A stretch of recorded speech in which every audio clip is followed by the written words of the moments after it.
Au Sahel, un paradoxe brutal fissure les sables du Burkina Faso. Plus de 2 millions d'habitants ont fui, pourtant près d'un million commencent déjà à revenir sur ces terres meurtries. Dans les villages longtemps vidés, des marchés rouvrent, des puits se remettent à couler, des salles de casse s'illuminent, tandis que les camps de déplacés cessent peu à peu de grossir. Que révèle vraiment ce renversement et jusqu'où le pari d'Ibrahim Traoré, transformer la survie en souveraineté, peut-il changer la vie quotidienne de tout un pays?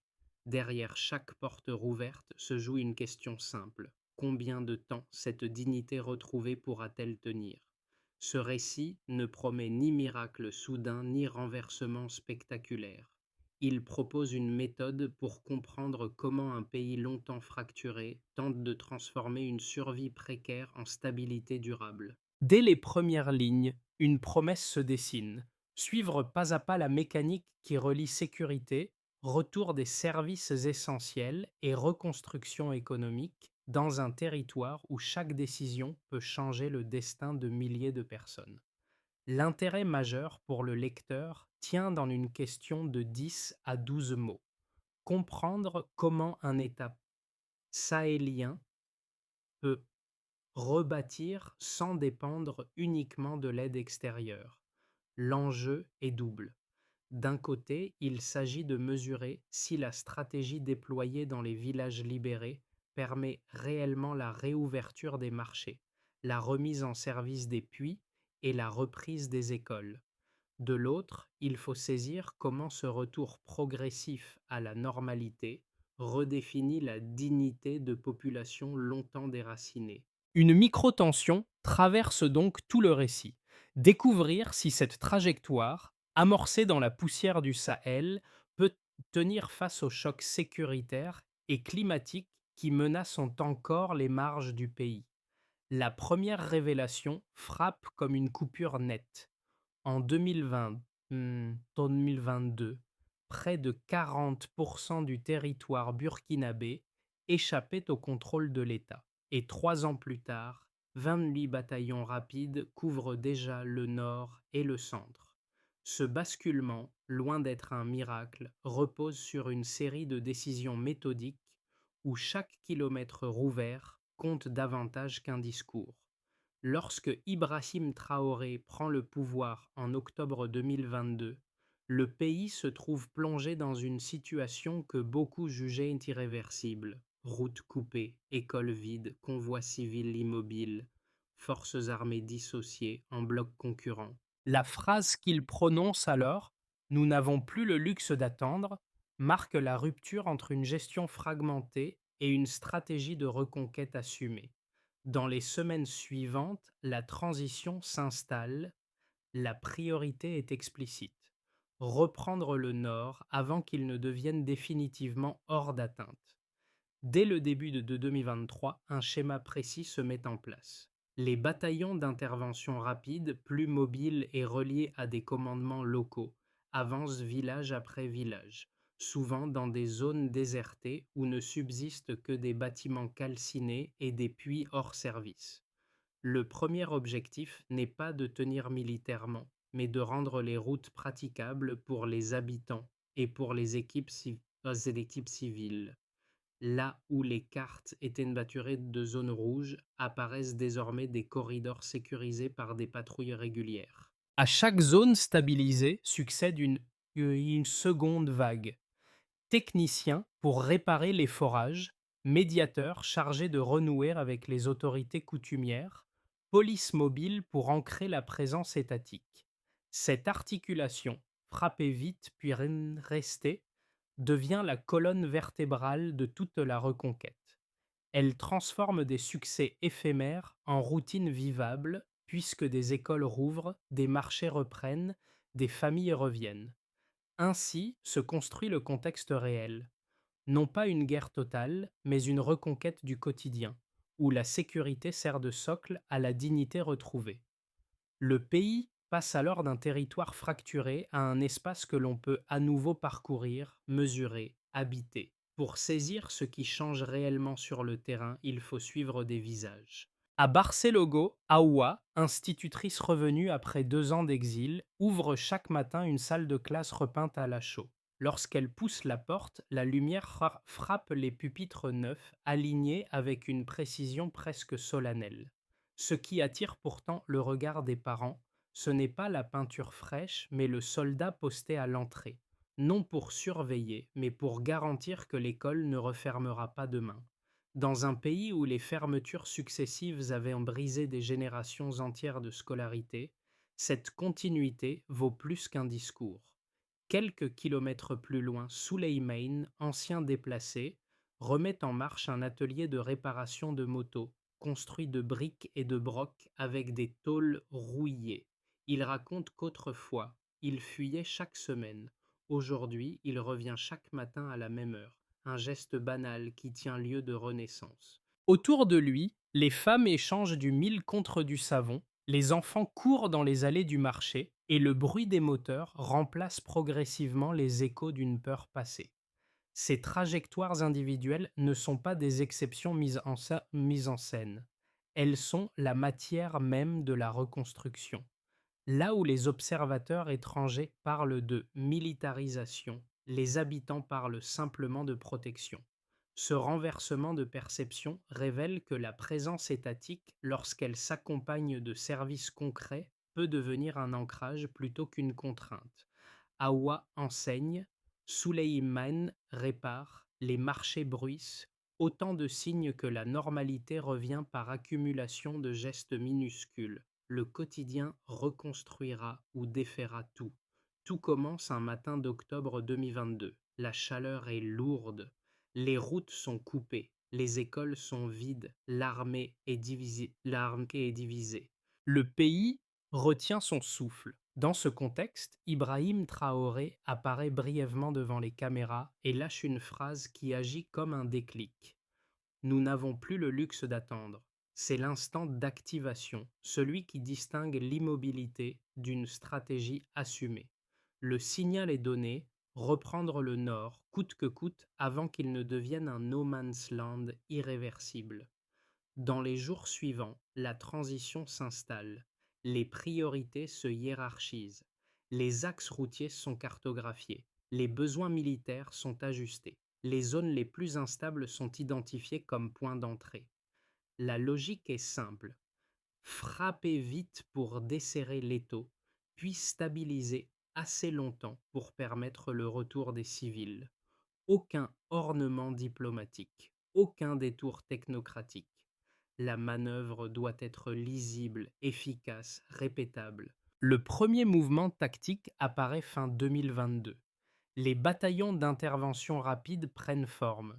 Ils sont plus mobiles, plus légers, davantage connectés aux commandements locaux. Leur objectif n'est pas de tenir des lignes figées, mais de s'insérer dans des zones où l'État avait disparu. Parfois, ils entrent dans des villages fantômes.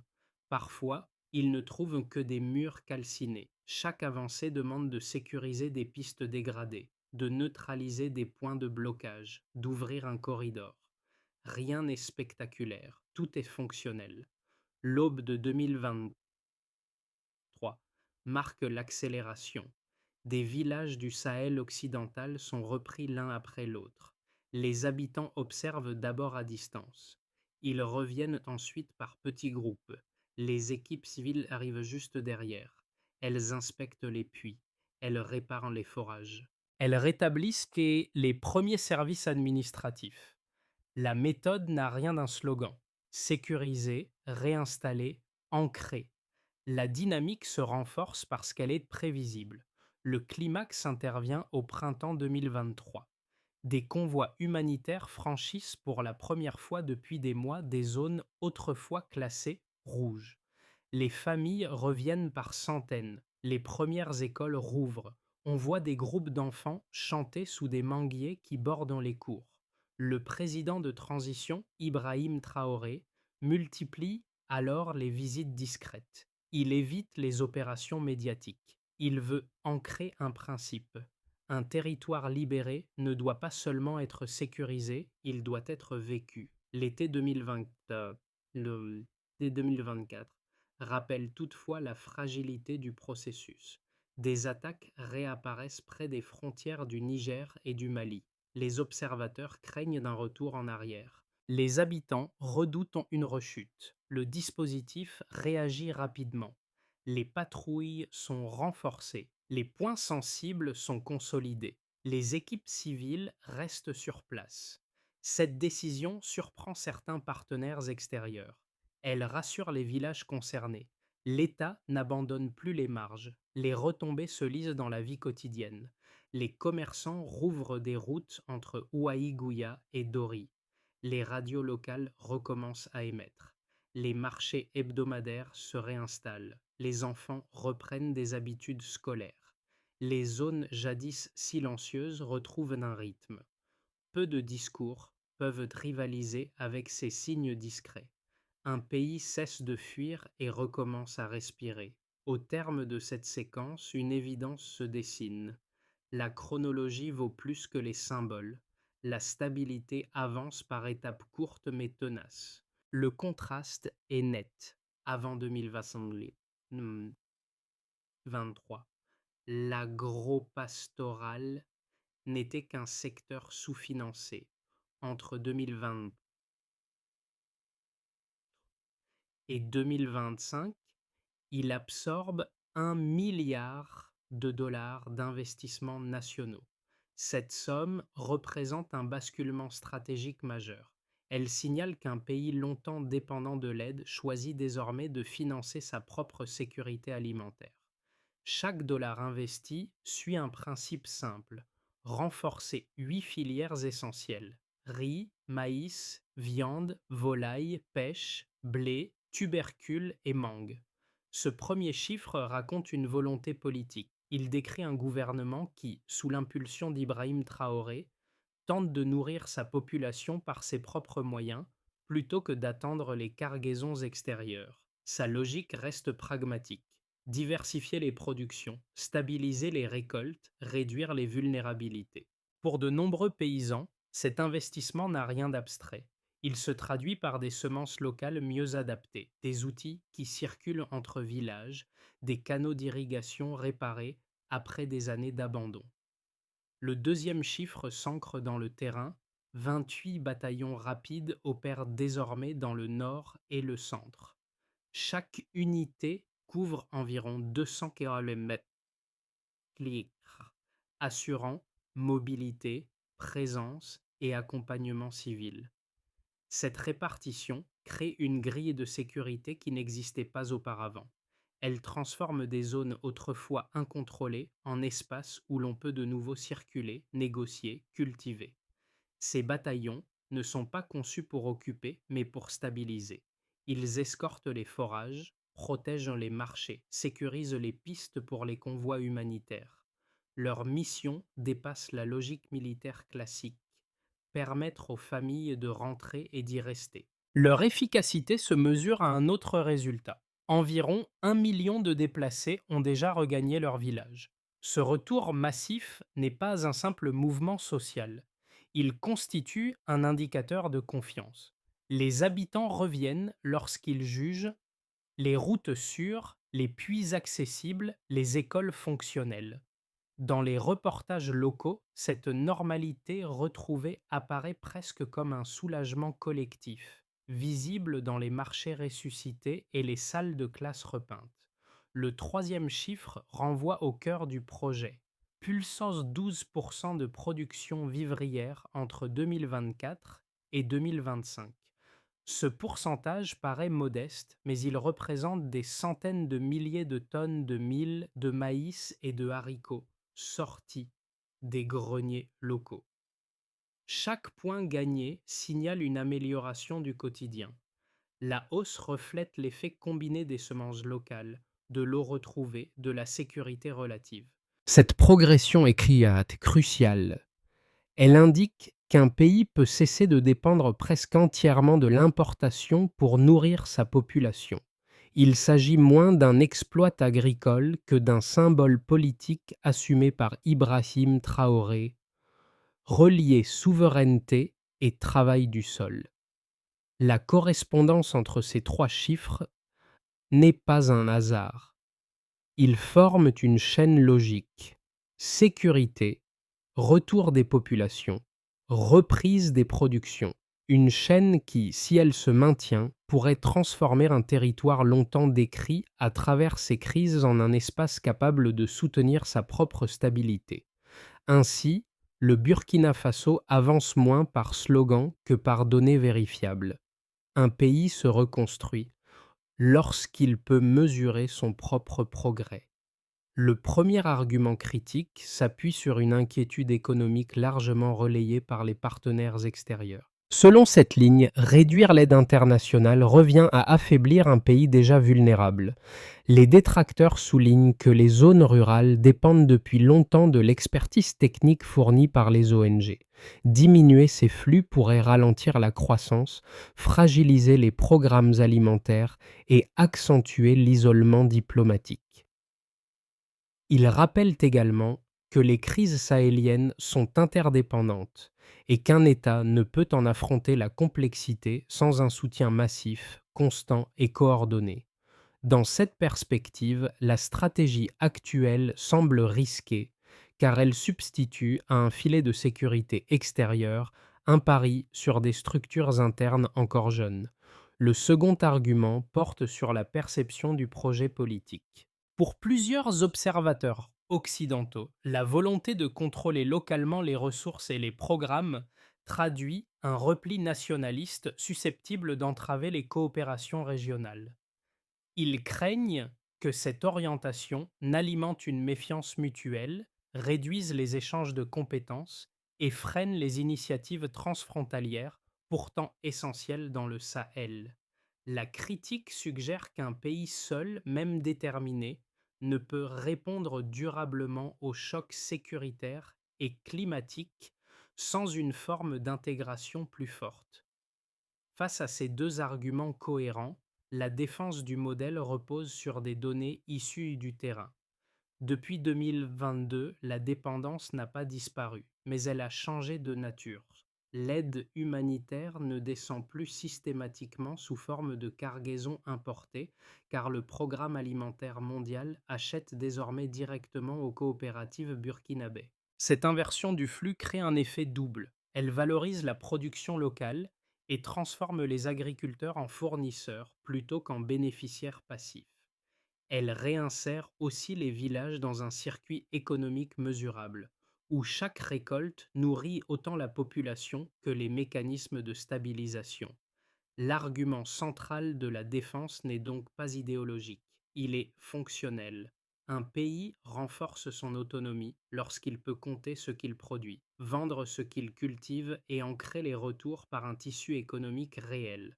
L'autonomie ne nie pas l'aide, elle en redéfinit l'usage. Le vrai combat a changé. La formule circule dans les villages du Nord comme une évidence nouvelle. Elle marque le passage d'une guerre visible à une bataille plus silencieuse, celle du quotidien. Après les armes viennent les chèvres, les semences et les puits. Sous l'impulsion d'Ibrahim Traoré, chaque kit distribué, un bouc, deux chèvres, un sac de nourriture, un carnet vétérinaire, fonctionne comme un levier plutôt que comme une aide ponctuelle. Les familles y voient une base, pas un don. Elles y trouvent un début de continuité, un moyen de reconstruire ce qui avait été dissous par des années de fuite. Le programme surprend les observateurs étrangers. Certains le jugent rudimentaire, d'autres le trouvent trop simple pour relever un pays fracturé. Pourtant, sur le terrain, il modifie la dynamique sociale. Les troupeaux se reforment, les marchés reprennent souffle. Les villages reprennent une économie lente mais réelle. Une campagne de vaccination lancée avec la FAO élargit encore cette logique. Elle protège des millions de bêtes, donc des moyens de subsistance entiers. Le bruit des sabots remplace peu à peu celui des fusils. Les habitants parlent de routine retrouvée, pas de victoire éclatante. Une transition douce liée à une transition douce liée à Midpoint révèle une conviction essentielle d'Ibrahim Traoré. La souveraineté se pratique avant de se proclamer. Chez les paysans, la transformation est peut-être la plus visible. Dans le nord et le centre, les récoltes reprennent une régularité oubliée, soutenue par des semences locales mieux adaptées et par des canaux d'irrigation reconstruits. Des familles qui avaient fui retrouvent leurs champs, parfois encore marqués par les traces d'incendie, mais de nouveau cultivables. La hausse de 12% de la production vivrière entre 2024 et 2025 sert d'indicateur modéré, mais solide. Un territoire qui a faim ne se relève pas. Un territoire qui produit peut recommencer à respirer. Ces progrès restent fragiles, mais ils montrent qu'une base agricole stable n'est plus une hypothèse théorique. Pour les entreprises locales, le redémarrage est progressif mais réel. Les marchés hebdomadaires, sécurisés par la présence régulière des patrouilles, recréent des circuits commerciaux interrompus depuis des années. Des coopératives émergent autour du mil, du niébé et des mangues. Les artisans réactivent les chaînes d'approvisionnement cassées par la guerre. À Bobo Dioulasso, la future usine de transformation de viande soutenue par la Banque africaine de développement annonce plusieurs milliers d'emplois potentiels. Loin d'un boom économique, il s'agit d'un maillage lent où chaque atelier rouvert, chaque étal réinstallé redonne une valeur concrète au travail. Pour les citoyens ordinaires, l'impact se mesure en gestes simples, presque discrets. Les femmes vont chercher de l'eau sans escorte, signe d'une confiance retrouvée dans les pistes du village. Les enfants retournent à l'école où les repas servis proviennent majoritairement de la production locale, preuve que les circuits courts ne sont plus une abstraction. Dans les cliniques soutenues par le programme RAMU, les soins redeviennent accessibles et les rapatriés obtiennent des papiers d'identité qui leur permettent de réintégrer l'espace administratif. Cette normalité retrouvée ne repose pas sur une victoire symbolique, mais sur des routines qui s'accumulent et se solidifient. À l'échelle régionale, la dynamique burkinabé commence à produire un effet d'entraînement. Le Mali et le Niger observent avec attention cette stratégie où la sécurité est liée à la production locale plutôt qu'à une dépendance structurelle. Les convois humanitaires circulent désormais pour vendre autant que pour secourir, marquant une évolution inattendue dans un Sahel dominé depuis des années par des logiques d'urgence permanente. Certains partenaires extérieurs y voient un risque d'isolement. D'autres, au contraire, y lisent la possibilité d'un modèle d'autonomie prudente. Dans ce contexte mouvant, la ligne défendue par Ibrahim Traoré gagne en visibilité non par ses discours, mais par les résultats observables dans les villages qui se repeuplent. Pris ensemble, ces quatre ensembles d'effets dessinent un paysage cohérent. Ils montrent qu'un pays longtemps défini par la peur peut, par l'addition de décisions modestes mais tenaces, retrouver une stabilité vécue. Une société change quand sa vie ordinaire recommence à tenir. Le premier scénario, celui de la consolidation, s'appuie sur l'inertie positive déjà visible dans plusieurs provinces. Les bataillons déjà déployés restent en place, assurant une stabilité minimale mais continue. Les villages repris conservent leurs services essentiels. Écoles ouvertes, puis fonctionnels, marchés réguliers. Les programmes sociaux, comme le RSU et le RAMU, poursuivent l'enregistrement des familles, garantissant une présence administrative qui prévient le retour de l'invisibilité juridique. Cette trajectoire ne promet pas une accélération spectaculaire, mais une progression lente, réaliste et mesurable, à condition que les ressources humaines puissent suivre le rythme. Le scénario optimiste repose sur l'effet de levier des investissements agricoles. Si la dynamique actuelle se maintient, la saison 2026 c'était 2026 pourrait offrir une récolte supérieure à celle de 2025, permettant de réduire encore les importations alimentaires. Les jeunes, plutôt que de chercher un avenir dans l'exil, trouveraient des emplois dans les filières de transformation locale et les coopératives féminines renforceraient leur rôle économique. Dans ce cas, la stabilité ne serait pas seulement sécuritaire, mais productive. Un pays qui nourrit sa population possède un poids supplémentaire dans ses relations régionales.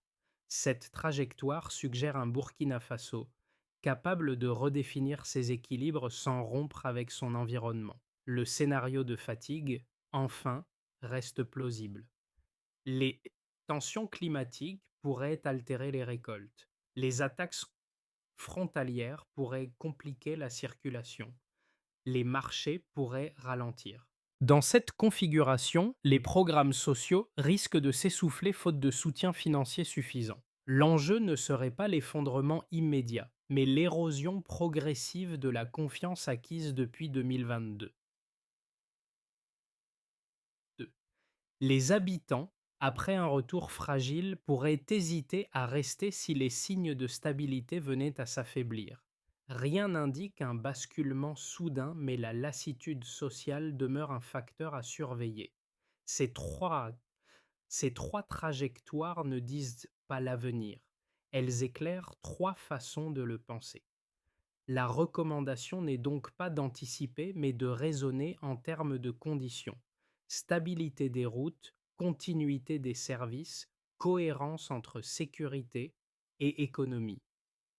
Un pays avance lorsqu'il sait ce qui rend chaque scénario possible. Pour un lecteur européen, souvent éloigné des réalités sahéliennes, l'histoire du Burkina Faso renvoie à une idée familière mais parfois oubliée. La dignité commence dans la sécurité du quotidien. Voir un village rouvrir un puits, rétablir un marché, redonner une salle de classe éclairée n'a rien d'exotique. Cela rappelle simplement que la stabilité se construit d'abord dans des gestes ordinaires. Une mère qui puise de l'eau sans crainte accomplit une action aussi politique qu'un vote, car elle démontre qu'une société tient encore debout. Pour un lecteur vivant dans un pays en développement, les parallèles deviennent plus immédiats. Les tensions alimentaires, les ruptures de services publics, les dépendances prolongées ne sont pas des abstractions. Elles composent souvent la trame de la vie quotidienne. Observer le Burkina Faso, retrouver une part de souveraineté par le travail du sol, les coopératives et les infrastructures réparées, peut alors offrir un miroir, non pour imiter, mais pour réfléchir à la façon dont une communauté peut réduire ses vulnérabilités sans renier la coopération internationale. Ici, la leçon est nuancée. L'autonomie ne se décrète pas, elle s'entretient. Pour un lecteur sans ancrage géographique particulier, cette trajectoire pose une question universelle. Jusqu'où nos sociétés peuvent-elles encore relier dignité et efforts collectifs lorsque les crises se succèdent? Dans un monde traversé par l'instabilité énergétique, les tensions climatiques et la fragmentation économique, ce qui se joue au Sahel n'est pas seulement régional. C'est un rappel. Lorsqu'un pays réapprend à compter sur ses propres capacités, il redécouvre souvent la valeur de la coopération choisie, non imposée. Au fond, chaque lecteur peut en tirer deux suggestions simples. Observer comment se construisent les routines qui protègent et mesurer ce que le travail du quotidien rend possible. Comprendre cette histoire, c'est interroger la nôtre. La reconstruction s'organise autour de cinq axes précis qui offrent une méthode plutôt qu'un slogan. Le premier consiste à sécuriser le terrain humain. Les patrouilles mixtes, armées, police, volontaires civils, maintiennent une présence continue dans les zones stabilisées. Leur rôle est clair, empêcher la refragmentation, garantir que chaque école ouverte aujourd'hui le soit encore demain. Cette continuité permet de mesurer la fiabilité du dispositif. Le deuxième axe vise à formaliser les identités grâce au registre social unique. Chaque famille rapatriée obtient un numéro unique. Ce geste administratif assure l'accès aux droits de base. Il évite qu'un foyer reste invisible, ce qui affaiblirait l'ensemble du maillage social. L'objectif affiché par Ibrahim Traoré est d'atteindre zéro foyer non enregistré d'ici 2026. Le troisième axe concerne la production. Le programme agropastoral 2023-2025 doit être prolongé jusqu'en 2027. afin de consolider les filières locales. Priorité: irrigation restaurée, semences locales, formation de jeunes agriculteurs. La logique est mesurable. Chaque hectare cultivé devient une unité de stabilité supplémentaire. Le quatrième axe touche à la santé. Le système RAMU cherche une couverture médicale élargie. Les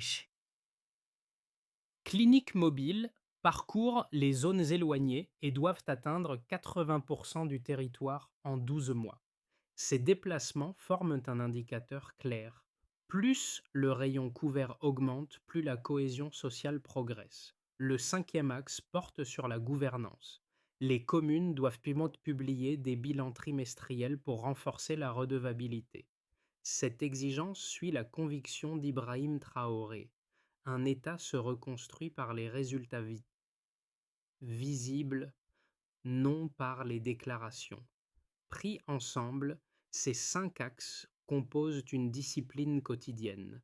Reconstruire, ici, c'est compter ce qui tient. Au crépuscule, Hawa ferme la porte de sa salle de classe blanchie à la chaux. La lumière baisse et un petit troupeau traverse la cour, soulevant une poussière dorée qui flotte quelques secondes avant de retomber. Le bruit des chèvres remplace depuis des mois celui des armes, comme si la routine avait patiemment recouvert les cicatrices. Ce moment banal, presque silencieux, dit plus que de longues cérémonies. Dans le village, les femmes rangent les derniers paniers de mil tandis que les enfants jouent près du puits réparé. Les gestes appartiennent à la vie ordinaire, mais chacun porte la trace d'un long retour.